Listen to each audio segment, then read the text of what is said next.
Hey, and welcome to the Ladies in Biz podcast, where every week we have guests that are amazing female entrepreneurs. Find out how they got started and grew their business. Discover how their story can help you grow your business. Thanks for tuning in today. Here is your host, Penny Redmond. Welcome to Ladies in Biz, everyone. This is episode 00. I'm your host, Penny Redmond, and you heard right, it is episode 00. I'm not even giving this episode a real number, and we want to keep episode number 1 super special for our first guest, and we'll talk about that a little bit later. Episode 00 is all about giving you an insight on what Ladies in Biz is going to strive to do, and a little bit on how I was inspired to start Ladies in Biz podcast and what to expect, who's in it, what's it all about. So let me share who this podcast is for. This is my intention, my dream. It's primarily for female entrepreneurs who have small, medium, or large-sized businesses, solopreneurs, women thinking about doing a side hustle, or intrapreneurs.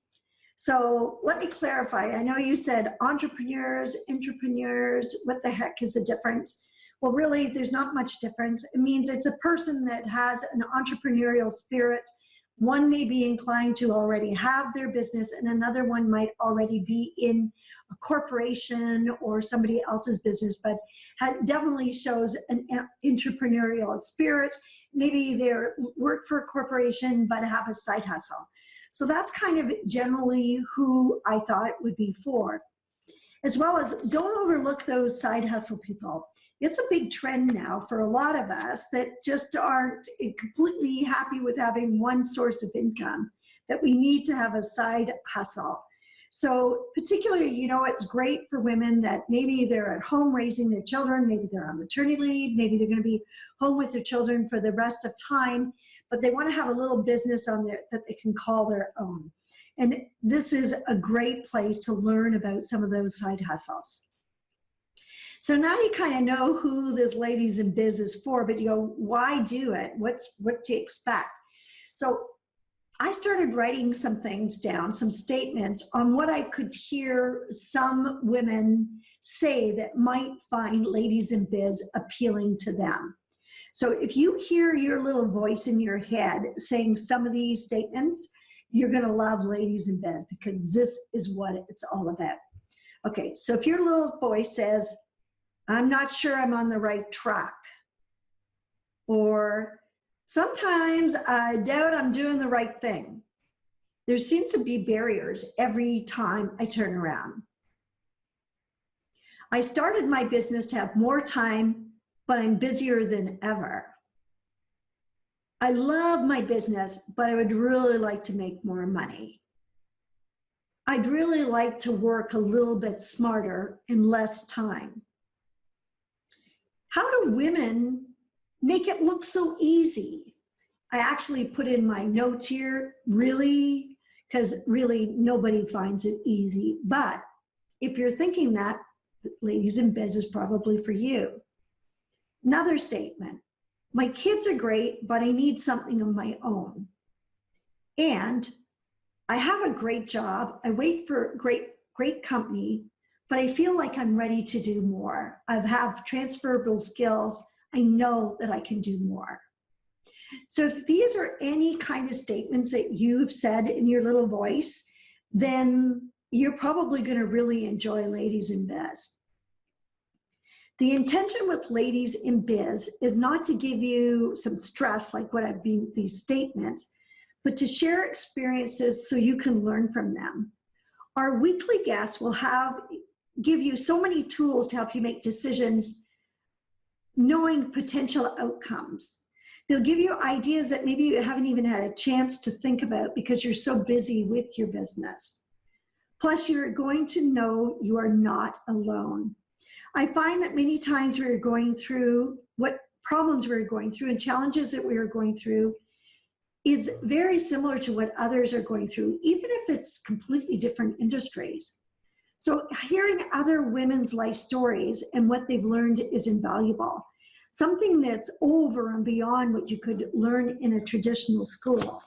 Ladies in Biz will have weekly guests, as mentioned before, and some may have been in biz for quite a while, and some may have just started out. I wanted a nice mix of that because a lot of us forget what it's like when you first started out your business and how hard it can be and what little shortcuts that you took in order to start it. Each of my guests are going to be handpicked, well, even the ones that we've already taped, because we have taped lots of them already. And these women are handpicked because I know they won't hold back, and I know they have the desire to help other women. They will be authentic, and they'll tell it like it is. They will not only share their challenges and also, what they've achieved, but also solutions for us and give us tools in order to use them in our own business. They'll explain what has worked for them and what could help your business propel forward. It can be super lonely as an entrepreneur, and I confess up, my hand is up here, because when I first started my business, it was super lonely. I didn't understand how lonely it could be. Even though you have lots of customers and you're talking to them, it still is lonely when you're working out of your home or in your office and you're trying to run the business. It's really difficult and lonely when you're a solopreneur and you work out of your home day in, day out, right? And you may forget that there are thousands of females and women, business women, that are just like you and that are going through the same thing. And I believe Ladies in Biz can kind of help out in that area when you're listening to other women and you know that they're living through what you're living through. The other thing is we don't always have time to network. And I mean, if you're a female business person, you definitely should be out there networking all the time because it really helps ground you. It helps you understand what other women are going through. But we don't always have time to go to these events, or we don't even have time to travel there. Sometimes even taking a half a day to travel to the place where you can go to the event is just going to put you over the edge, which means you're going to be too busy and then you won't be able to spend time with your family or friends. So what I'm hoping is that Ladies in Biz can fill in some of those holes where you can't or don't have time to go to events to network. We will always provide links at the end, which will give you the link to the guest on where you can connect with them. And obviously, if they're on Ladies in Biz, they are going to be easy to connect with. They will gladly have a conversation with you. So we'll also have Facebook, which you can go onto Ladies in Biz Facebook, and it's certainly anyone can go on it. And when you'll have to sign in, I think you have to sign in on it, but if you can go and sign in on it, and then you can talk to other people, like-minded women, and you can also reach and connect with the guests as well. So if you ask questions that's pertaining to them, I can make sure that we get an answer from them. I don't think it's going to be an issue, but it's just another resource for Ladies in Biz, all the people that are listening to us. My hope is that the stories that will also give women courage and start their own business or start their side hustle. If you get to hear some of this knowledge and someone else's experiences and you're sitting on the fence, it might be just enough to get you over that fence in starting your own business. So you wonder probably, why would someone start this? Like, I mean, really, why would make me want to start Ladies in Biz? And one of the things is that I love connecting with other women, and I love hearing other people's stories. And our guests are going to give you a story, their story, at the very beginning. So I thought it was only right, since you're going to be listening to all my guest stories, you probably should know a little bit about my story. Now, I'm going to go back a little bit further than some of my guests. Some of my guests, they really believe they were an entrepreneur, were born as entrepreneurs. My journey was far from it. In fact, I was still doubting that I was an entrepreneur, even after I had businesses, even sold a business and still had the business for years. Until I finally realized, of course I'm an entrepreneur. Hello, where are you? Anyway, I'm going to read my story because if I don't read my story, I might get on off a tangent, and I don't want to be too long, and I want to stick to what's really important in my story. My story goes back to when I was being raised. I know that's a long time ago, but living in Northern Ontario, which is in Canada. And the largest or big city was really closest to us was about 300 miles, which is Toronto. On good travel days, it takes us around 4.5 hours to drive there. On days where there is a lot of traffic in the summer long weekends, or if there's snowstorms, it could take us over 8 or even longer. And you even had to, as my mother always warned us, we had to drive during the day. We could not drive at night because at nighttime the moose would come out because of the bugs, or they would like licking salt off the highways. And so some people that are in northern communities can really relate to this, but you had to be really careful. So you drove during the day, not at night, in fear of hitting a moose. I know, how does that relate to my story? It's related to my story to tell you that it's a long ways. And when I was a child, it was a long ways from seeing other towns or how other people lived. Today, the children raised in this same town, of course, have the same things available to them as urban children do. You can get hundreds of TV stations and hang out on the web. But way back when I was raised, we only had 2 TV stations. Okay, my daughters are raising their eye, just rolling their eyes right now, because when they've heard this story, they go, "Oh, Mom, I can't believe you said that." But we did. We only had CBC English and CBC French. That is it. And so I kind of missed all kinds of TV programs. So when I went away to school, I didn't even know what some people were talking about. I'm going, I never heard of it. I've heard of the show, but I never really watched the show. Of course, I'd missed that part, and not regrettably either. My point here is that I had a wonderful childhood. It was safe, but it did not expose me to a lot of what happened outside of our town. My mother was super young when she started her family and had very little education and lived in the small town life forever. However, she was a ferocious reader, and she did watch the news. My mom encouraged us to finish high school, but really that's about all that she really said we had to do. So beyond that, which is kind of a low expectation, we really didn't make plans further because we felt as though once we hit high school, we had really made it in life. But I soon found out that that wasn't true for me. I wanted more, and I wasn't happy with my life in a small town.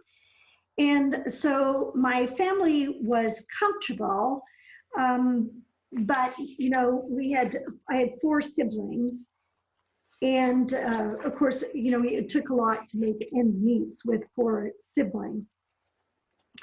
And so if I wanted to further my education, it meant that I would have to work for a year, which I did. I stayed at home, I worked, but there wasn't any jobs that were really exciting for me. It's like it wasn't a challenge. But the other thing was university was really scary. I'd never been to a university, so I really didn't know what was in front of me. And there was no one in my family that had ever gone to university to even give me a little bit of guidance. My parents, you know, did drop me off at school, which was an 11-hour train ride back home if I wanted to go back home. And after they dropped me off, they both looked at each other in the car and they said, we give her a month. But I did stick it out for the year, proudly to say. It was not a great scholastic year in my life, I can say. I was in languages, which was totally wrong for me. But again, for me, I didn't know what I wanted. I didn't know what jobs were available. I didn't know there's such thing as entrepreneurs or female entrepreneurs. But when I was there, one of the things that was great was I realized that women had choices. I realized that there was lots of opportunities for women, and there was lots of jobs that existed for us. So I just knew that I had to find the right one. Well, I didn't have any money to go back, so I elected to move to Toronto, work for Sears, Canada at the time, and I did for 20 years. I stayed there and moved up that corporate ladder, and also went to school for Ryerson University, which was Ryerson College at the time, and went there for 6 years at night and during the summer, and got marketing management, merchandising administration, some advertising courses.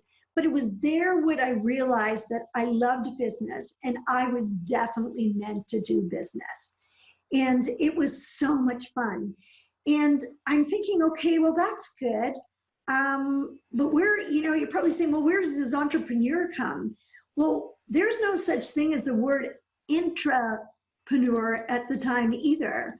And in fact, if there was, and I'm sure there was, but I never heard of it before. Never once said, hey, you're definitely an entrepreneur. So the first time someone said to me after I'd started a business, and oh, by the way, I'd gone through different corporations and executive positions, and I had the most wonderful career. And then there was a last position where it was downsized, and I was kind of left out in the cold. I thought, what the heck am I going to do with myself now? And that's when I decided to start my own business. So I was running my business, and I was with my lawyer, actually, a good friend of ours, and he said, oh, you're an entrepreneur. Sorry, at that time I was an entrepreneur. And he said that I was, and I looked at him and I'm going, what are you talking about? I'm not an entrepreneur. I'm a little girl from New Liskeard. Like, I don't know anything about business. And so I was kind of like taken back by it. And I thought, wow, I guess I am an entrepreneur. How did that happen? And so let me just give you a little bit of an understanding, and why you can understand this is all related to Ladies in the Biz. It's because I wasn't exposed to any real female entrepreneurs. I never really met any.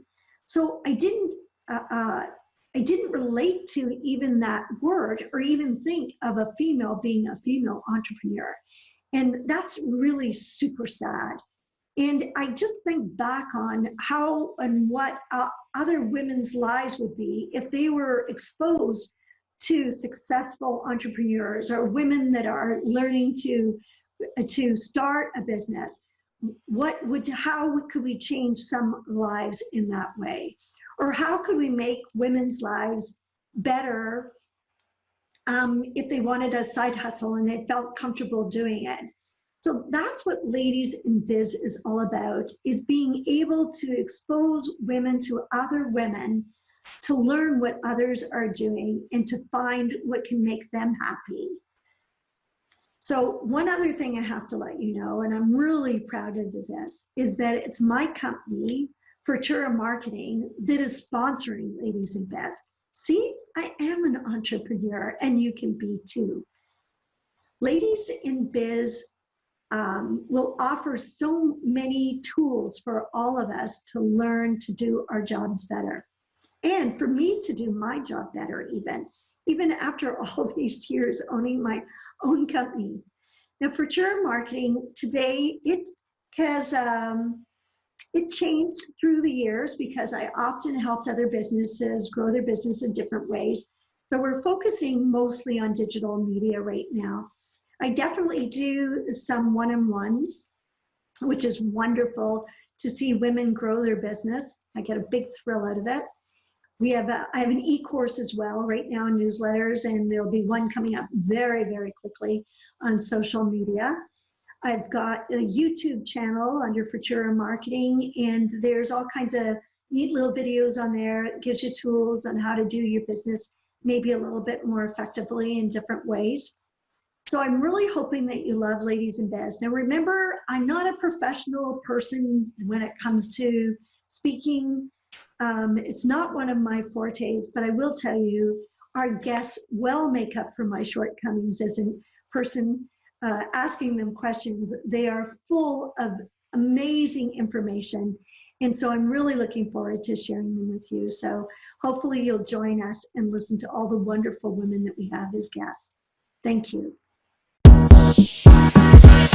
Thanks for listening to the Ladies in Biz. Send us your comments on ladiesinbiz.com. We would like to hear from you.